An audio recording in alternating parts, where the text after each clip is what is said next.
Welcome to Randy's Old Time Radio Shows. Dust off your radios and step back in time.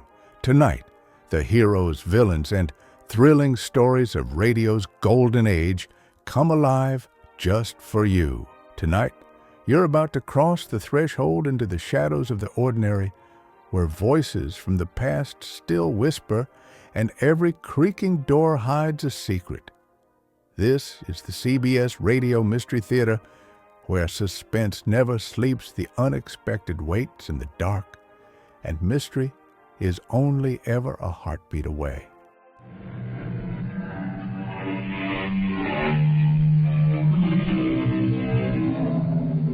Come in. Welcome. I'm E.G. Marshall. Since man began, he has sought to penetrate the secret of the human heart, that beating muscle that perpetuates lifetimes. What would happen, we ask ourselves, if during a medical procedure to repair or replace a damaged heart, an unexpected change in the patient took place? The operation was successful, you had a new lease on life, but you left the hospital not yourself. That's a gorgeous rainbow silk scarf you've got around your neck, Janet. That's the problem, see? I mean, the scarf hides the problem. Here, let me take it off. Oh, great heavens. Those bruises on your neck. What happened? This is why I had to see you. It's Jim. He tried to choke me to death last night.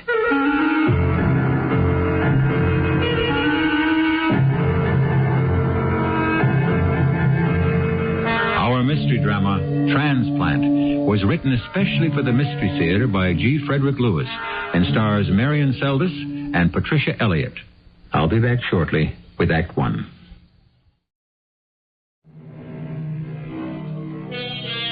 The name James Barclay is not unknown to you. Extraordinary scientist, he is the discoverer of the RNK factor, the infallible prenatal test determining the nature of an embryo child, whether it will be born aggressive, submissive, etc. A discovery that can affect the future of an entire nation. It is night, 4 o'clock in the morning to be precise. Barclay's wife, Janet, suddenly wakes. Hands are closing about her throat, strangling her. Help! Jim! Your hands are on my throat! Get away, Jim! Stop! What are you doing? Let go of me! What is that? Janet, are you all right? I knocked the lamp off the night table. I'll put the overhead light on. Oh. What time is it? It's still dark outside. Janet, what are you standing over there for? Now come back to bed. What happened to you, Jim? To me? Don't you know what you were doing just now? Janet, what's the matter with your neck? You keep rubbing it. Don't you remember? I don't even know what you're talking about. Honey, look at me. Janet, are you afraid of me?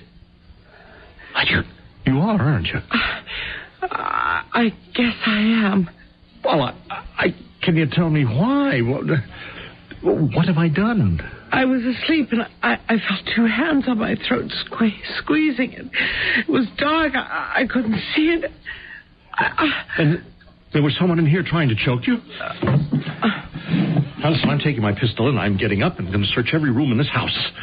Why didn't you tell me there was an intruder? Jim, put that revolver away. If there is someone here, I'm going to find it. It isn't necessary. Put the gun away now, please. Okay. Okay, if you say so. Shut the drawer. There wasn't any intruder. The person who was trying to strangle me was you, Jim. Me? I was able to get away from you, and that's why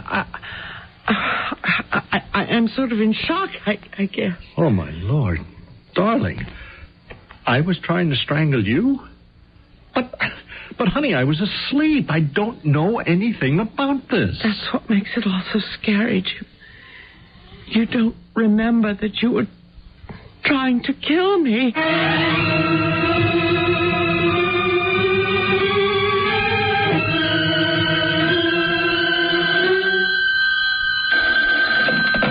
Hello? See, this is Janet. Janet, I was just thinking about you. I was wondering if we could have lunch today. Would have loved it, darling. I haven't seen you for too long. You mean you can? Well, it's that darn Broadway Critics Award. Michael got the Best Play Prize again, and it's about the 5th he's gotten. And I have to go along. Food is ghastly, speeches grisly. It's so boring, Janet. You've no idea. I understand. I'm sorry. You sound kind of funny, child. Is everything all right? It isn't anything that I can talk about on the phone. What about tomorrow? Tomorrow's out, too, I'm afraid, darling. Oh, I'm simply devastated. See, Mike's going tonight to Hollywood to discuss the movie version of his play, and he won't go near the place if I don't come along. But we'll be back in 2 weeks. 2 weeks? Oh, see, I really have to talk to you before then. Janet, you don't have to send up any more distress flares. You come over here right away. Today? Yes, today. What about Michael and the play prize? Well, he'll just have to accept the honors gracefully, all by himself, won't he? Now, you're sure it's all right? Oh, I don't think Mike'll be too upset. Besides, I've got something to tell you which I think only you will understand. So be here at 12. Bye. I'll be there. Michael. Michael Farnsworth Gray. Whenever you use my middle name, I know you've decided to do something I won't be too happy about. I'm not going to the award luncheon with you today. Janet's coming over, and we're going to have something here. Celia, you know I can't abide these ceremonies alone. Well, you just run along, and don't eat too many of those creamy things. You know what the doctor said. I've been watching my weight for years. So have I. Watching you get heavier and heavier. But now, darling, your health's at stake, especially since you've given up all forms of exercise. I don't know what's come over you. You loved hiking and stuff. I've always hated exercise. And who's Janet? James Barclay's wife. Do you remember him, the famous scientist? Well, Janet and I got to know each other in the hospital, waiting for you two to be let out. You mean the James Barclay? The RNK factor man? I never met him in my life. Well, yes, you did. You both had heart operations at the same time. Of course you remember. You shared a room in the hospital. You were never like this before, K44K. K44K. That's the third time today you've called me by that poetic name. What? I said, oh, never mind. Well, if you won't come with me, you won't. Bye-bye, K44K. Mike, you've really become a pill in the last 4 months. Now, I ask you again, as politely as I can, is that some secret code that I'm supposed to know? So long. See you when I get back.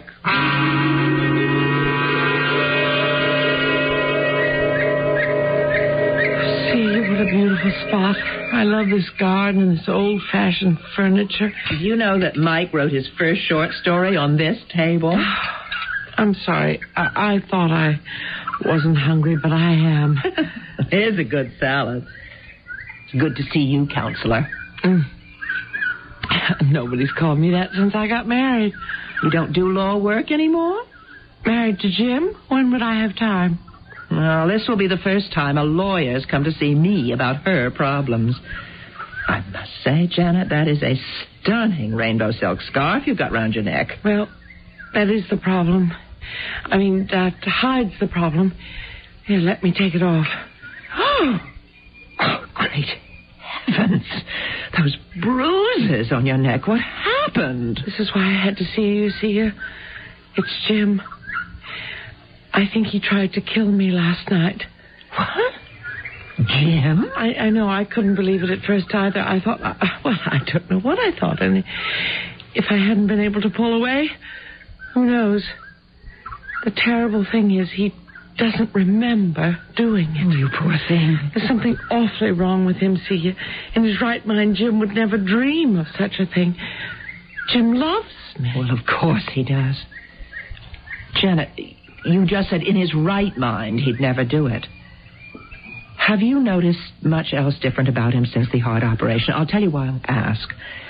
I think since the heart operation, Mike's become a completely different person. For instance, he would never have considered selling any of his plays to Hollywood. Secondly, since he came home from the hospital, he simply stopped writing. He says he may never write again. Third, he was an avid outdoorsman. I mean, we always went camping once a year. We've got a garage full of equipment. Well, he looked at it the other day and he said, "What's this? I was never interested in hunting or fishing. Whose stuff is this?" He's changed, see you. But at least he isn't murderous. What I'm afraid of is that Jim might try it again. Janet, you don't mean that. I mean exactly that. Jim wasn't playing any games with my throat. Well, you must have been frightened to death. I'm still not over it. One more thing. The day before yesterday, he started calling me a number. And when I say, "What's that mean?" he says, "What's what mean?" Numbers? I've got the same routine from Mike. He calls me K44K. What's yours? ZXY77. ZXY77. That's a nice ring to it. How does Jim explain calling you that? He doesn't. It passes right by him. Incredible. What do you suppose changed our husbands so completely? Oh, see, I wish I could guess. I wonder about the other girls. I'd like to find out, too. 5 of us. The fearful 5, remember? Having lunch and dinner every night in that hospital cafeteria, keeping each other hopeful. Madge Courier. Her husband was the ambassador to Russia, wasn't it? He'd come back to have his open heart surgery. Dr. Tyson operated on him that same week. And Betty, of course. Betty Trumbakos. She's my neighbor right up on the hill there. Married to that shipping tycoon, Aristotle Trumbakos. You, me, Madge, Betty. Who was the 5th? Myra. I talked to her once a week. Of course, Myra. Her husband's taken over the Philharmonic. Yes, the conductor, Dmitri. Let's ask them how their men are doing. You do Betty, and I'll do Madge and Myra. Yes, and have they noticed anything different? And if so, what is it? Unless, I wonder. Oh, some more iced tea? The pitcher's still full. Thanks. You wonder what? Well, it occurs to me. You know, Mike is a great kidder. Do you suppose, when Mike and Jim were sharing that room in the hospital, when they had their operations, recuperating, do you suppose they cooked this up between them and they're just playing some kind of a game? No, I don't think so. And these black and blue marks on my neck don't think so either. Oh, of course. How dumb of me. But the numbers racket could be a game. Me, K44K, you, ZXY77. But to attack you like that, Janet, it ain't funny. If you ask me, I'd try to get Jim somewhere for observation. And if he won't go, you ought to think about moving out. I have, in a way. I've moved to another room, made it my bedroom. I've hidden his gun, and every night I lock my door.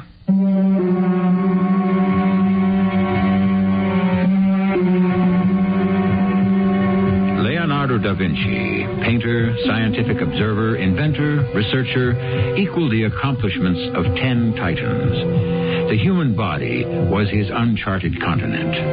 The heart, he wrote, moves of itself and does not stop unless forever. Had Da Vinci lived today, what unnumbered secrets he could have probed. If that heart is tampered with, does it indeed alter the body and mind that houses it? I shall return shortly with Act 2.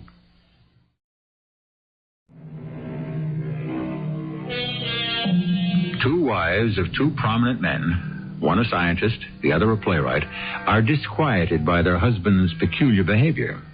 The writer has completely reversed his personality. The scientist has tried to murder his wife. Both men had undergone open-heart surgery. Had this anything to do with their metamorphosis? Janet and Celia have set about finding out. They're in the garden where we left them. Janet, you've decided me. I'm not going with Mike to California. I'm staying here and do some detection with you. You will, Celia? There's one other person we ought to talk to. I don't know if we could. That's Dr. Tyson. I mean, he's the one who performed all those operations. Maybe he could tell us something we ought to know, like what changes in personality to expect, and so on. What's troubling us is a lot more than changes of personality. Besides, in Jim's case, his triple bypass was done by Dr. Bob O'Brien. You mean Dr. Tyson had nothing to do with Jim? Oh, he was there. Dr. O'Brien is a much younger man. Jim's known him for years. Dr. Tyson was in the operating room all through it, but Bob O'Brien actually did the work. That's what Jim wanted. Well, we'll begin with the girls, woman to woman. I'm hopeful. Whatever they tell us will help. None of it adds up. Thanks, Bob, for squeezing me into your office hours at such short notice. Oh, not at all, Jim. How's my favorite cardiac patient? Well, I'm not so sure, Bob. That's why I had to see you. Oh? Any pains or tightness of any kind? No. I think I'm in pretty fair shape. I get a little tired, but I knock off before exhaustion sets in. Bob, I wouldn't want Janet to know we've discussed this. Fair enough. All right. 2 weeks ago, Janet accused me of trying to choke her to death during the night. I don't remember any of it. Anything else? Well, she keeps telling me I'm a completely changed person since you performed the triple bypass. And last but not least, she says sometimes I refer to her not by her name or darling or anything like that, but I call her a number. Oh? Specifically, I call her ZXY77. Do you? I most certainly don't. Why should I? She's moved out of our bedroom and sleeps in another room and locks the door every night. Suppose I have a talk with Janet. I'm no psychiatrist, but at least I can talk to her as a friend. Oh, thanks, that's a load off my mind. You know how it is after a biggie like a heart operation. You're always a little doubtful you can pick up where you left off. I am beginning to doubt my sanity. Jim, I'll do my best.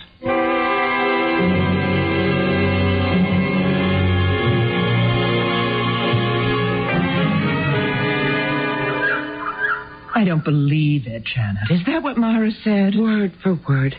Dimitri came home after his first rehearsal with the Philharmonic, broke his baton in half and said, "Never again, the orchestra stinks, I won't conduct."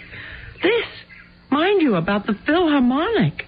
Of course there was an uproar. Did she mention whether he calls her by a number? Yes, he does. Myra is Q515. That rules out a practical joke. And Mike and Jim never met Dimitri. He was on another floor. We knew Myra, but they didn't know him. Did you reach Betty? No, she's still away. She's gone with her husband to that Greek island he owns. I left a message with Mrs. Doyle, the housekeeper, that I called. About Madge Courier, I did get to her. You remember the ambassador came in from Russia and he was operated on, I think, a day before Mike was. Wait till I tell you about him. Celia, I'm home. Join us in the garden, Mike. Back from California. Will you look at what he's wearing?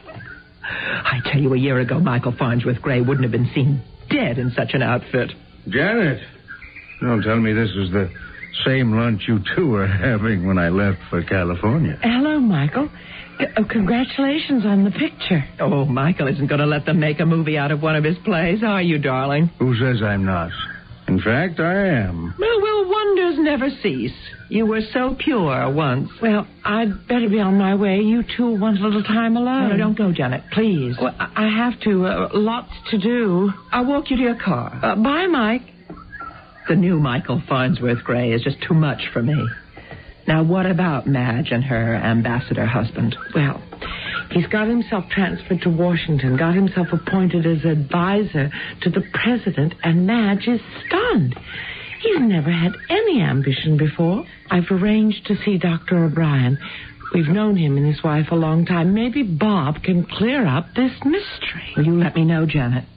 I'm not going to Lotus Land. I want to stay here and get to the bottom of this.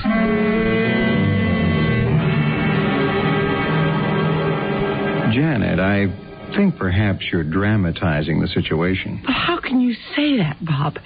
I tell you, Jim tried to strangle me. There's been a complete personality change. And sometimes he calls me by a number. What number does Jim assign to you? Assign? Oh, well, that's a funny word to use. I used the wrong word. What number is it? ZXY77. Oh. Frankly, I don't know what to make of it. Well, I'm not the only one. Jim's hospital roommate, Michael Gray, he calls his wife by a number, too. Gray. Morris Tyson did his surgery. I studied under Tyson, Janet. No one better in thoracic and cardiovascular surgery. So you can't put your finger on anything it might be? So far as I can see, Jim tolerated the procedure very well. If there's something bothering him, it's got nothing to do with the surgery. Then why has it affected every one of the 5 men who had that operation in that hospital that week? I can tell you one heart patient who didn't, who feels fine, was operated on in that hospital by Morris Tyson himself, and has a new lease on life. I'd like to meet him. All right. He had a rheumatic heart, severe valvular damage. After surgery, the man recovered, never attacked his wife, and never changed his personality. Well, I'd like to talk to him. You are. It was me. All right, Janet, are you satisfied? Conclusion. Different patients react differently. Bob, would you mind if I talked myself to Dr. Tyson? Of course not. Oh, and give my regards to Jim, will you? Yes, and you remember me to Mary. She's a darling. Darling Mary. Good old W66W.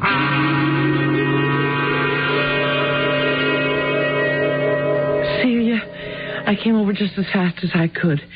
I saw Bob O'Brien. He wouldn't go along with anything I said. Didn't think Jim was behaving extraordinarily. It was a standoff. Then I got up to go, and I said to him, remember us to Mary, his wife. He closed the door. I was standing outside, fumbling in my bag for the car keys, when I heard Bob say through the door very clearly, darling Mary, good old W66W. Just like that. So your heart specialist also calls his wife by a number. Oh, it makes no sense. Celia, am I starting to hear things that aren't said? I mean, the door was closed, so I didn't see him say it. When you were talking to him, did he seem strange in any way? No. He was his old self, considerate, concerned, everything you could ask for in a doctor. Yeah, none of that glazed look that Michael gets when I'm talking to him. Oh, that man makes me so furious. Janet, I'm having so much trouble with him. And he's as dead set on moving to California as I'm adamant about staying here. Oh, someone's at the door. I'm coming. Why, Mrs. Doyle, what are you doing here? Did you walk down the hill? I know you don't drive. Begging your pardon, Mrs. Gray, I had to speak with you myself, not over the telephone. Well, come in. Oh, no, I see you have company. Mrs. Doyle, what is it? Have mercy on us. Oh, have mercy on us. It's Mrs. Tambraco. Betty, something's happened. Oh, just a few minutes ago, this cable came from me. It's from Mr. Tambracos in Greece. Here, you read it. Mrs. Trambacos drowned yesterday and having body buried in Athens. Will notify you upon my return. Aristotle Trambacos. Betty. Drowned.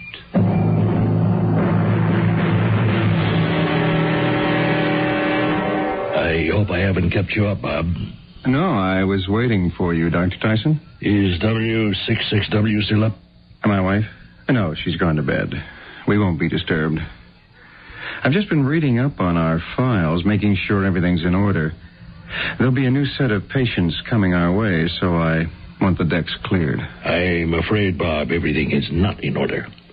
I suppose you read about the death of Tambraco's wife, some island off Corfu. She drowned. I did. I'm sorry about that. I might have handled it differently. Aristotle is going to miss her. Well, there was no alternative. She became too inquisitive.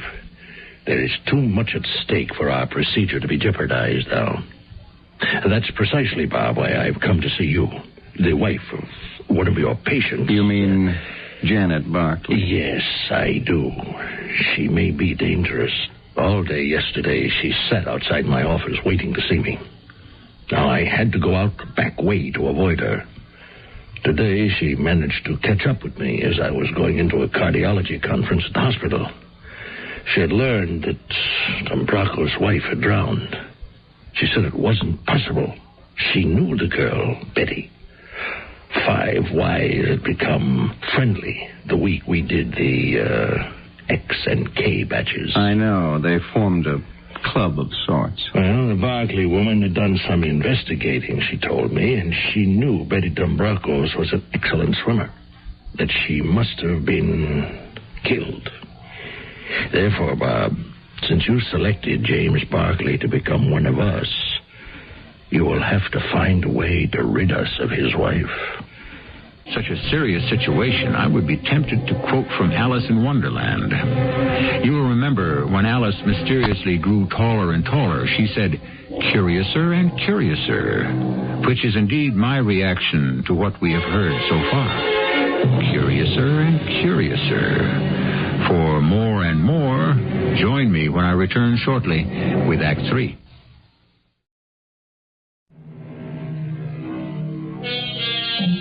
We are putting together a jigsaw puzzle of delicate and deadly pieces. 5 men, leaders in their field, a scientist, a playwright, a great conductor, a shipping tycoon, and an ambassador have undergone heart operations within 1 week. The scientist's wife, Janet, horrified by her husband's attempt to kill her, tries to find a link between his operation and his new personality. In fact, each of the wives reports a decided change in their men. All but one of the wives, who has mysteriously drowned. Tell me, Dr. Tyson, what else did Janet Barkley suspect besides Betty's death?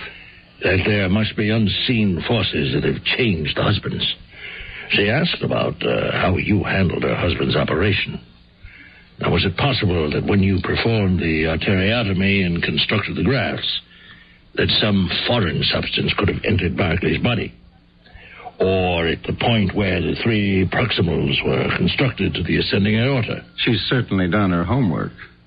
Her own words were, when Dr. O'Brien put Jim on the heart and lung machines, what else did those machines pump into him beside blood and oxygen? Barkley came to see me.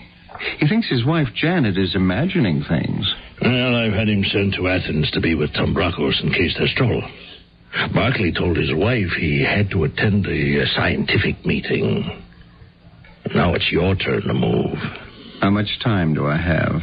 The last thing Janet Barkley said to me was that if I couldn't or wouldn't give her a satisfactory explanation, she would use her legal connections to alert Interpol and ask them to investigate whether Betty Tambracos died naturally, accidentally, or was murdered. Janet, I set aside all my appointments this morning so that I could see you. I think it's too late. I'll keep on trying to find out what's in back of all this, but I'm afraid that what I am fighting for is something I've already lost. What do you mean? I've lost the man I married. And now I'm married to a man I don't know and don't love. Janet, you have to make allowances. Don't tell me it takes time to recover. I know all that. I'm not expecting Jim to, juggle barbells or do anything strenuous, but it's his mind that needs to get well, if it's not too late, which I suspect it is. And I'm only one of 4 wives with whom I spend hours and days together at the hospital that fateful week. They all say their husbands are strangers. We're like sisters. We were 5, now we're 4. Who knows when we'll be 3 or 2. Janet, would you mind? I'd like to take your blood pressure. Why? Your face is flushed, and I think, for everyone's sake, I'd like to check you out. Anything you think or say is bound to have a reaction upon your body. Right through that door is the examining room. You stretch out on the table, and I'll be right there.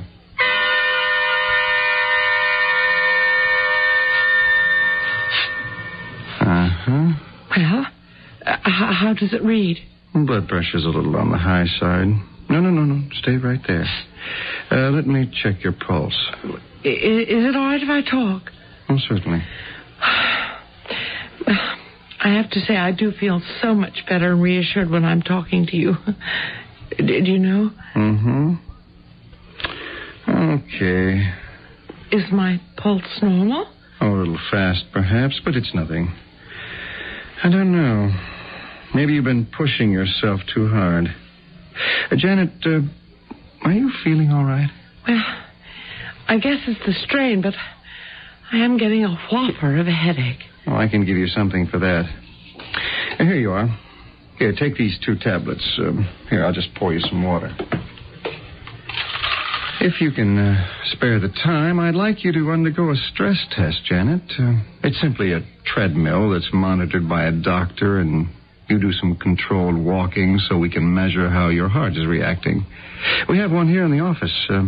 We'll take an EKG, and as I said, there's a specialist and a nurse with you all the time. Is it like the stress test Jim had, the one that turned out positive? The same.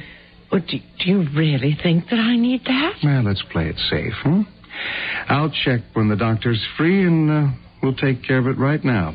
Come on back into my office.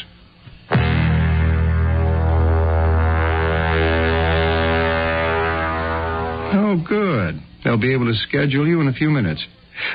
You feeling any better now? I'm sort of woozy. You relax right there, and let's go over what's bothering you, huh? Mostly that I can't make sense of what's happened. There's no explanation. Janet, you know very well that sometimes there isn't any explanation. Ponce de Leon was absolutely positive the fountain of youth existed in Florida, and he was determined to find it. He didn't because there isn't any fountain of youth. Thousands searched for the gold of El Dorado. Even Sir Walter Raleigh went looking. There was no gold, no lost continent of Atlantis, no treasure hidden in King Solomon's mines. I'm sure Jim would agree with me. Jim's gone to Greece. I don't know why. Scientific meeting. The point is, Janet, perhaps there are some things better left unknown. Do you understand? Yes. There is no explanation, and it's a mistake to search for one. Janet? Janet, can you hear me? Good.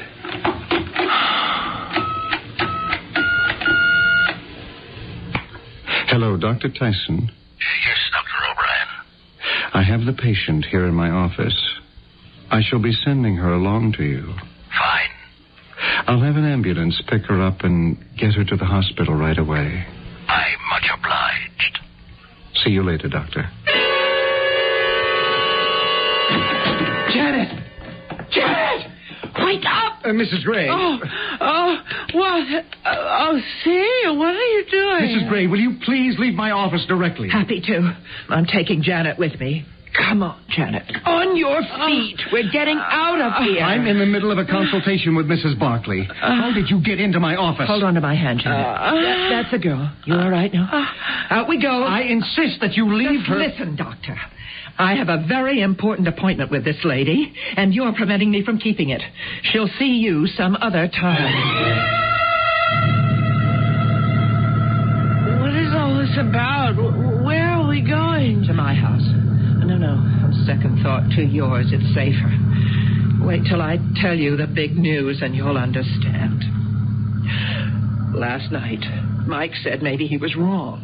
He'd go to California alone. I could keep the house. And let's seal the bargain with a kiss, he said. So I thought, well, what the heck? I'm married to this guy. Do you know what he did? He put his arms around me, and he held me like in a vise, and he kissed me until I couldn't breathe. I almost blacked out. Don't ask me how I got away. I just did. And it made me realize, Janet, you and I are alone in this. Yeah, there's an ambulance following us. There is? Ambulance? It's practically right on top of us. If we're being chased, let's give him a run for his money. That first side street, that's wide enough, okay? Okay. Now, here we go. Now, hold on. You all right, Janet? Why don't we pull up and just let him pass us? No, I've got a hunch that's exactly what he wants us to do. We'll make that left up ahead. You ready for it? Oh, Janet, I'm on the wrong way in a one-way street. There's a guy coming straight at us.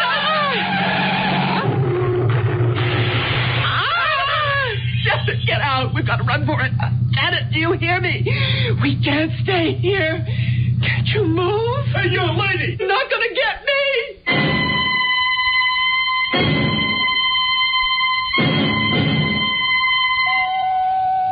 Dr. Tyson wants Janet? in surgery. Dr. Janet, can you hear me? In surgery. You're in the hospital. At your request, Janet, we're going to operate on you and see if we can bypass the occlusions that have made it difficult for you to get enough oxygen to your heart. Nurse, will you prop up Mrs. Barkley so she can sign this? It's a release form, Janet, so that Dr. Tyson and I can do all the procedures that are necessary. Would you just sign here, Janet? That's fine. Yes. I signed it. You will be anesthetized so you don't feel anything. We have a special operating room for cases like yours.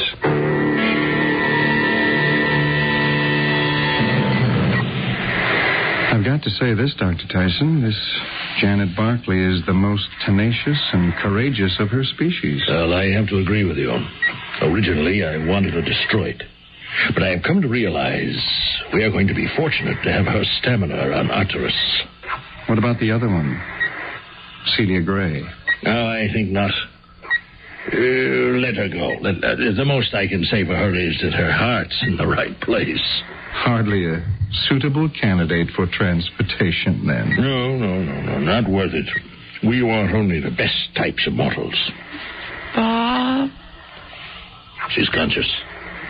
I thought she was prepped and ready for the procedure. Not quite yet. I want her to know what is happening to her. Well, why didn't you just say triple bypass as we do to the others? She never would have believed me. And she's not the kind to accept transferal to Arcturus without an argument. I remind you, Dr. O'Brien, I am the one who makes our decisions on Earth. But if you're the wise man we believe you are, you will accept my recommendations. I tell you, Janet will be cooperative and valuable if she knows.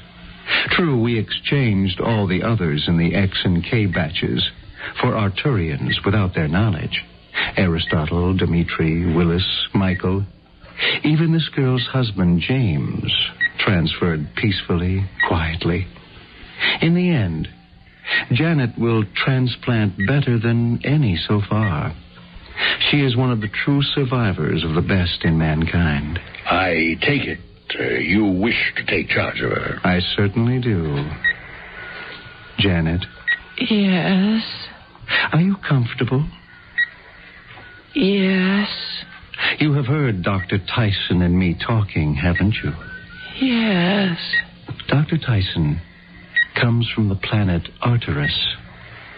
He came here alone and then enrolled me. Arcturus is the only planet with the same characteristics as Earth in atmosphere, soil, vegetation, and minerals. It is inhabited by Arcturians, creatures very like you and me. Inbreeding and disease have weakened Arcturians, And so Dr. Tyson was sent to Earth to secure the exchange of the finest species of mankind to that weakened planet. We're just beginning our work. It is accomplished by ionic transference. My husband Jim would understand that, but he is in Greece. No, Jim is closer than that to you. When you are fully anesthetized, a selected Arturian, similar in most characteristics, will replace what we on Earth used to call our soul. And your soul will find itself in an equally similar being on Arcturus. You mean my husband had already been... Yes, Janet. You were living with his replacement, who naturally assumed you were his original Arturian mate. ZXY77. No, let me go. Janet, you don't understand. You will be joining your real husband. Not the James Barclay here on Earth, but the Jim Barclay who at this moment is on Arcturus. Dr. Tyson, please stand by to begin. How can I be sure? How can I know? Dr. Tyson, could we make an exception? Arrange for Mrs. Barclay to communicate with her husband on Arcturus. It would help. This is Dr. Tyson. Will you have Scientist Barclay in voice contact with us? His Earthwife, Janet Barclay, is here, ready for transference. Janet? Janet? Are you there? Jim? Yes. It's me, Janet. I'm on the planet Arcturus. Come. Join me. Please come. There's no anger, Janet, and no death. It's like Earth, Janet, but better. I always felt it wasn't you here. You weren't yourself. Start now. It only takes a little while and you'll be with me. Please come, Janet. I still love you. Are you ready now, Janet? Yes, I am.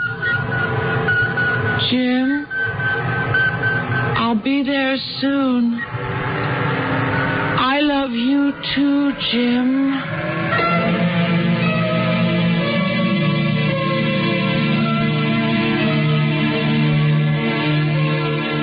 Should you come across a friend or relative acting in a way you believe is strange, rather than dismissing the incident by saying, oh, well, he's not himself, consider the possibility that he isn't. That by ion transference, the original person had been shipped off, shanghaied, if you will, to the planet Arcturus. Now, this account informs us that Arcturus is transplanting only the most brilliant of humans. So I guess most of us can feel safe in our own beds. I shall return shortly. Explorations in space, we are assured, have but scratched the surface of the cosmos. There are many worlds revolving about many suns. Listening devices have been set up here on Earth to receive any message issuing from any other planet. All because man cannot accept Earth to be the sole inhabited occupant of space. Perhaps we need the assurance that we are not alone. So, who can foretell? One day, many of us may transplant to other planets, whether they be Arcturus or not. Our cast included Marion Seldes, Patricia Elliott, Bob Caliban, and Earl Hammond. The entire production was under the direction of Hyman Brown. Well, folks, the clock is running out on another episode here at Randy's Old Time Radio Shows. Before we fade to black, remember, Randy spends hours each day scrubbing away the static and polishing every episode to ensure these treasures sound close to what they did decades ago. But it's not always easy or possible. Trying is time-consuming. If you appreciate this channel and the work being done, consider tossing a few coins in the hat via the links below. or that QR code on your screen. Your support is the fuel that keeps these reels spinning. Thanks for stopping by. Keep the dial tuned to the past. Until next time.